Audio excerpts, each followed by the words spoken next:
Això és un projecte que venia de molts anys, quan s'havia recollit aquesta proposta i en aquell moment tècnicament tenia més sentit, fa més de 10 anys, a Bot hi havia 2 cases rurals, ara a Bot tenim més de 300 places de pernocta, entre 200 del càmping i més de 100 al municipi.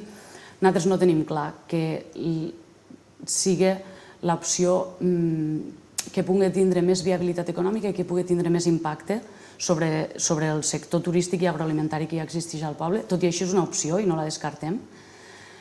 Llavors, aquest projecte al final és un projecte, no hi ha finançament vinculat. L'anterior equip de govern va signar un protocol d'actuació en el Ministeri, que és un protocol que ens hauria agradat poder-li donar seguiment, però evidentment, com que la situació del govern estatal ha sigut la que ha sigut durant aquests mesos, no hem tingut aquesta oportunitat. A partir d'ara sí que ho pensem fer en aquest sentit.